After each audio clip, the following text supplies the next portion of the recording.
Inspector Sheila சம்பந்தப்பட்ட மரத்தடி உணவுக்கடை உரிமையாளருடனான தகராறு எந்தவொரு குற்றத்தன்மையும் இல்லை, போலீஸ் அறிவிப்பு.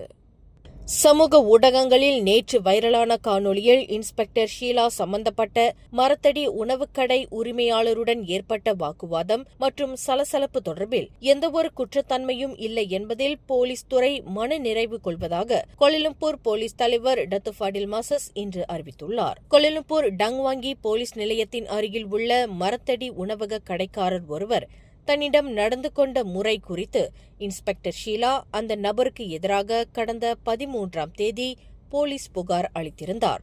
எனினும் தாங்கள் மேற்கொண்ட விசாரணையில் இந்த சம்பவத்தில் எந்தவொரு குற்றத்தன்மையும் இல்லை என்று கண்டறியப்பட்டுள்ளதாக டத்து ஃபடில் மாசஸ் இன்று வெளியிட்ட ஒரு அறிக்கையில் தெரிவித்துள்ளார். போலீஸ்காரரின் பணியில் இடையூறு விளைவித்ததாக குற்றஞ்சாட்டப்பட்டுள்ள பட்டாலிங் ஜெயா மாவட்ட போலீஸ் தலைமையகத்தின் முன்னாள் வர்த்தக குற்ற செயல் தடுப்பு அதிகாரியான இன்ஸ்பெக்டர் ஷீலா தாம் கைது செய்யப்பட்ட முறை குறித்து புகார் அளிப்பதற்கு டங்வாங்கி மாவட்ட போலீஸ் நிலையத்திற்கு சென்றபோது அந்த போலீஸ் நிலையத்திற்கு வெளியே உள்ள மரத்தடி உணவக கடைக்காரர் தம்மிடம் நடந்து கொண்ட முறை குறித்து நடவடிக்கை எடுக்க கோரி புகார் அளித்திருந்தார்.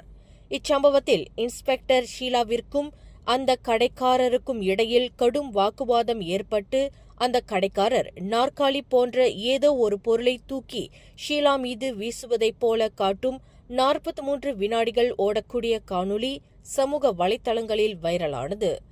உணவக கடைக்காரர் தன்னிடம் நடந்து கொண்ட முறை உட்பட 3 வெவ்வேறு சம்பவங்கள் குறித்து நடவடிக்கை எடுக்க கோரி ஷீலா போலீஸ் புகார் அளித்திருந்தார். இந்த புகாரின் தொடர்பில் இன்று பதில் அளிக்கையில் இந்த சம்பவத்தில் எந்தவொரு குற்றத்தன்மை அம்சமும் இல்லை என்று டத்து ஃபடில் மாசஸ் அறிவித்துள்ளார். மேலும் செய்திகளை தெரிந்து கொள்ள கீழே இருக்கும் பெல் பட்டனை அழுத்துங்கள்.